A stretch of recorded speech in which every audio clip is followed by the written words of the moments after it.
नमस्कार, मैं हूं कुंवर शेख सिंह, हाजिर हूं आपके बीच। आज की सबसे बड़ी जो चर्चा का विषय है वो है मोदी सरकार की 2025 की बजट। और निर्मला सीतारमण ने पूरी तरह से कहिए तो सबको खुश कर दिया है। पहली बार एक ऐसी बजट आई है जिससे मध्यम वर्ग खुश है, युवा वर्ग खुश है, महिलाएं खुश है, किसान खुश है और सबके झोली में कुछ ना कुछ जरूर दिया गया है। और सबसे ज्यादा जो लोग कोसते थे कि व्यवसायियों के लिए, छोटे जो व्यवसायी हैं उनको कोई राहत नहीं मिल रही है, टैक्स को लेकर एकदम चिक हो रही थी, लोगों के पैसे नहीं बच रहे थे, और नौकरी पेशा वाले की शिकायत सबसे ज्यादा थी कि भाई हमारे पॉकेट पर सबसे ज्यादा हमला हो रहा है, हम कमाते हैं और बचा नहीं पा रहे। तो सरकार ने सबसे ज्यादा इसी पर ध्यान दिया है और इसीलिए मैंने कहा कि मोदी सरकार के इस बजट में सबके हिस्से में कुछ ना कुछ मिला है।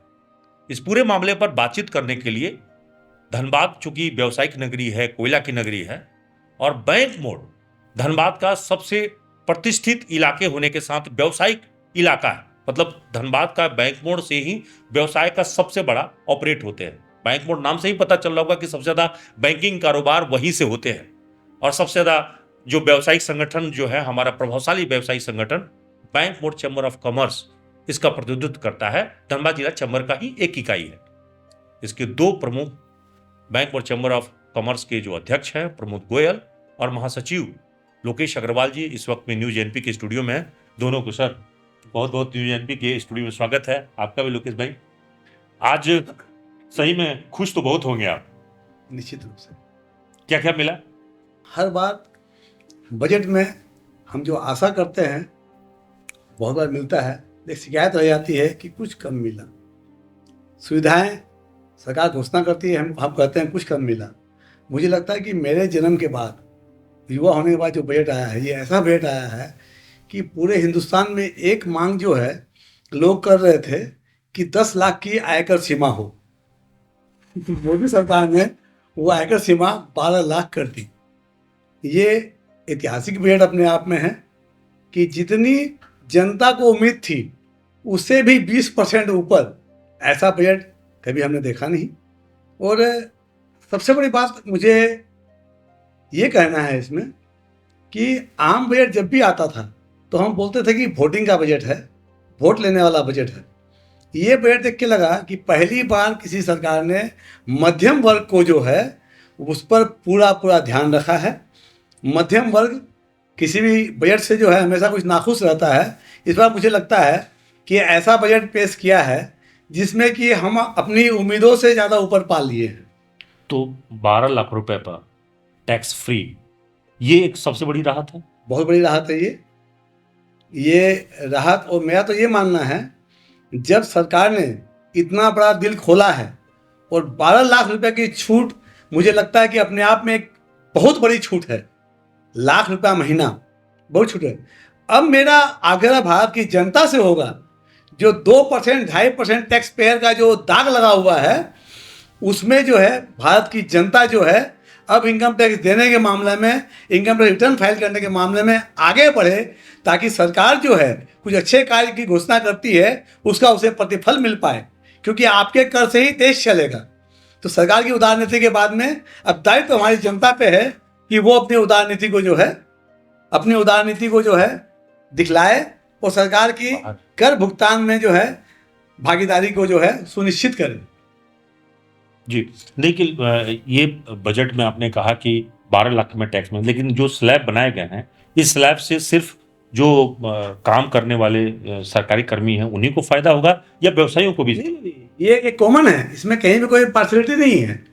आपको हर व्यक्ति जिसकी आय 12 लाख रुपए तक है, 11,80,000 है, 12 लाख से कम है, वो उनके लिए 60,000 रुपया का टैक्स दायरा बनता है।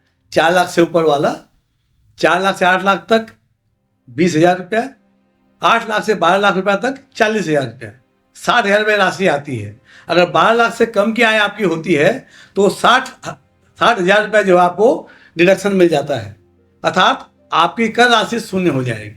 नहीं, तो ये तो हो गया कि एक जो काम करने वाले लोग हैं वो चाहते हैं कि उनको एक राहत मिल जाए। एक बड़ी राहत जो है टैक्स के मामले में मिल गई। जो इनकम टैक्स में जो रिबेट मिलने की बात थी, सरकार ने वो आपको दे दिया। उसके अलावा क्या क्या मिला है? देखिए, इस बजट में मुझे लगता है कि सभी चीज़ों का ध्यान रखा गया है। मध्यम वर्गीय का ध्यान रखा गया है, युवाओं का ध्यान रखा गया है, एमएसएमई का ध्यान रखा गया है, महिलाओं का ध्यान रखा गया है, महिला उद्यमियों का ध्यान रखा गया है, जो पहली बार हुआ है। आज युवाओं को इस बजट में जो मेडिकल सीटें हैं जितने भी गवर्नमेंट की, उसमें 75,000 सीटें बढ़ाई गई है। मेडिकल कॉलेज में भी और आईआईटी में भी। आईआईटी में भी वही स्थिति है। अन्य शिक्षा संस्थानों में भी सरकार ने अपनी सीटें बढ़ाई है, और जो आईआईटी में है इसमें दोगुनी की है, डबल की गई जी। तो आप ये कह सकते हैं कि ये सभी जितने भी क्षेत्र हैं सभी का ध्यान रखा गया है। महिलाओं के केस में आप ये देखेंगे कि जो नई महिला उद्यमी होगी उसको 2 करोड़ रुपया तक का टर्म लोन मिलेगा जी।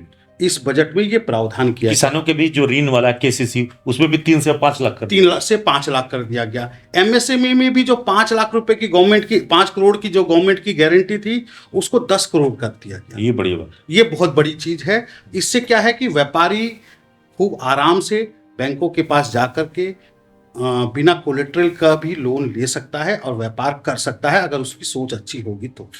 ये तो हो गया कि व्यापारियों को मिल गया, किसानों को मिल गया, उद्यमियों को मिल गया। इंफ्रास्ट्रक्चर की बात आ रही है। इंफ्रास्ट्रक्चर में अभी भी देश को सबसे ज़्यादा इंफ्रास्ट्रक्चर में चाहिए। उसमें बहुत सारे ट्रेन की डिमांड लोगों की है, एयरपोर्ट की डिमांड है।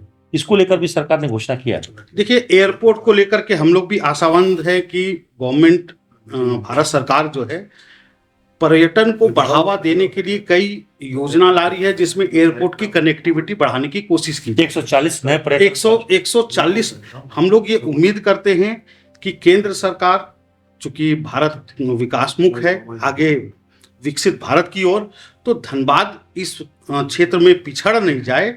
और पारसनाथ चूंकि एक जैनियों का बहुत बड़ा धर्मस्थल है, उसको सरकार, केंद्र सरकार ध्यान में रखते हुए धनबाद को भी एक एयरपोर्ट की सौगात दे, जो हमारे यहाँ बहुत लंबी मांग चली आ रही है। आपको इस बीच में एक जानकारी और दे दूं कि ये धनबाद ही एक ऐसा शहर है जहां 80 के दशक में एयरपोर्ट था, लेकिन आज एयरपोर्ट नहीं। तो उस समय में जो हमारे पास जो एयरपोर्ट था वो आज भी बरवड्डा में है, लेकिन हमारे पास तो जमीन है ही। हाँ। हमारे पास दोनों तरफ, अगर बलियापुर में एयरपोर्ट की अगर स्थापना की जाती, वहां पे विकास किया जाता तो भी जगह है। अगर राजगंज के आसपास, तोपचाची के आसपास अगर विकसित किया जाए तो वहां से गिरिडीह, और आपने बोला कि वहां से सबर जो है वो बहुत नजदीक भी पड़ेगा, क्योंकि तीर्थ पारसनाथ जो है बहुत नजदीक है वहां से, तो वो बढ़िया रहेगा। देखिए, अब धनबाद के आसपास जमीनों की उपलब्धता है, और हमारे अभी माननीय सांसद जिन्हें इसमें पहले भी की है, लेकिन अब उसमें राज्य सरकार कितना सहयोग करती है और केंद्र उसमें कितना एक्शन लेता है, ये डिपेंड करता है। अगर मान लीजिए राज्य सरकार इसमें सहयोग कर दे तो हो सकता है कि इसी योजना में 140 वाले में ही धनबाद का भी नंबर आ जाए। लेकिन प्रमोद जी, लोग अभी भी कह रहे हैं कि झारखंड को जो है स्पेसिफिक नहीं मिल पाया जितना बिहार को मिला है, दिल्ली को मिला है। तो ऐसा लग रहा है कि चुनाव को ध्यान में रख के सरकार ने ज्यादा कुछ दिया है। देखिए, मैंने इस मामले में ये कहूँगा मैं कि झारखंड को तो निश्चित जो है, झारखंड एक कोयला, खनिज पदार्थ सबके लिए बहुत बड़ा हब है और झारखंड को मिलना चाहिए था।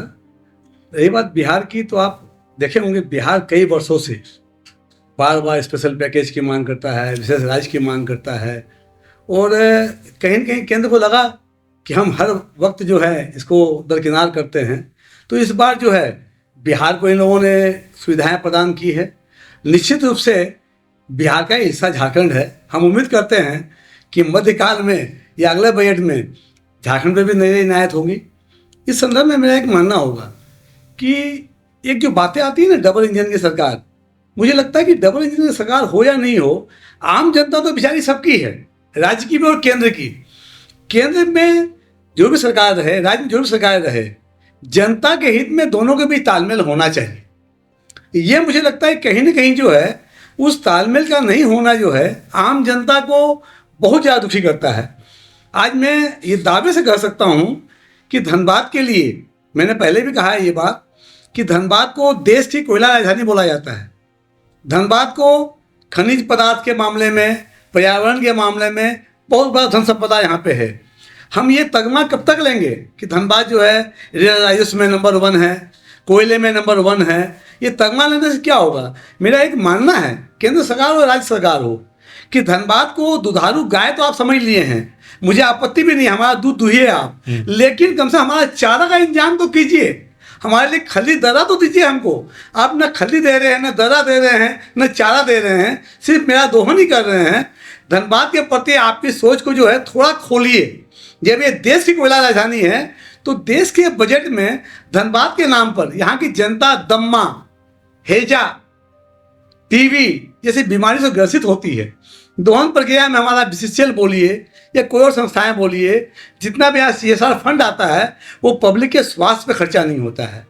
अगर आप देश की राजधानी धनबाद को बोलते हैं तो मेरा आग्रह होगा केंद्र सरकार से, उसके लिए बजट की आवश्यकता नहीं लेकिन सरकार ने आपकी एक बात सुन ली। आप लोग अक्सर डिमांड करते थे कि जीवन रक्षक जो दवाइयां हैं उस पर सरकार पूरी तरह से एक्साइज ड्यूटी फ्री करे, और सरकार ने करीब करीब एंटीबायोटिक दवाइयों में 40 प्रकार की दवाओं में वो कर दिया है। बिल्कुल, तो ये तो बड़ा काम किया। कैंसर जैसी जो गंभीर बीमारी है उसमें राहत मिलेगी। बिल्कुल, ये जो सरकार ने कदम उठाया है, ये कदम निश्चित रूप से जो है जन उपयोगी है और जनता के हित में सहानुभूतिपूर्ण वाला ये निर्णय है, जो कि लोग पीड़ित होने के बाद में बेचारे कंगाल हो जाते हैं। सरकार का ये कदम अच्छा है। मतलब आपका कहने का मतलब कि अगर एयरपोर्ट मिल जाता धनबाद को तो आपको एक बड़ी खुशी हो जाती? नहीं, मुझे खुशी नहीं होती। धनबाद में अगर एयरपोर्ट मिल जाता है तो मेरा ये दावा है आपके मंच से, धनबाद में जिस दिन एयरपोर्ट आ जाएगा उस दिन धनबाद का विकास जो है 100 टाइम पहुंच जाएगा। आप जो धनबाद के विकास, हम जो वो बात करते हैं गली में नालियों की, गली में सड़क की, देखिए इंफ्रास्ट्रक्चर बहुत बड़ा चीज़ होता है। एक एयरपोर्ट आते ही धनबाद झारखंड का सबसे विकासशील जिला बन जाएगा, ये मेरा दावा है। और एक एयरपोर्ट के लिए हमें बार बार लगता है ये केवल ईओ की लड़ाई है। झारखंड में, धनबाद में जगह की कमी नहीं है, लोग बैठे हुए हैं कि हमारी जमीन को ले लिया जाए। देश की जनता, राज्य की जनता चाह रही है कि एयरपोर्ट यहाँ हो जाए, जमीन हम दे देंगे। लेकिन सरकार इस बार जो है AI पे खर्च कर रही है, क्योंकि इंटेलिजेंस को लेकर सरकार क्या पूरे दुनिया में सबसे ज्यादा चर्चा हो रही है कि AI आने वाले समय का सबसे बड़ी टेक्नोलॉजी बन रही है। 500 करोड़ उस पर भी खर्चा करने जा रही है। तो इसका मतलब है कि सरकार जो है वो टेक्नोलॉजी पर ध्यान देगी, इंफ्रास्ट्रक्चर पर ध्यान दे रही है, और इसमें हमारा झारखंड, हमारा धनबाद पीछे नहीं रहे, इस पे ज्यादा जरूरी। देखिए, आज जो 500 करोड़ का जो बजट बनाया गया AI के लिए, ये नाकाफी है, क्योंकि आने वाला समय जो है ये AI बेस्ड ही।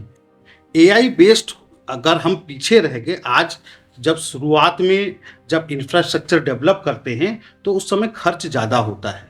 इसके सेंटर्स और बढ़ाने पड़ेंगे। AI पे सरकार को और ज़्यादा ध्यान देना पड़ेगा और ज़्यादा बजट बनाना पड़ेगा।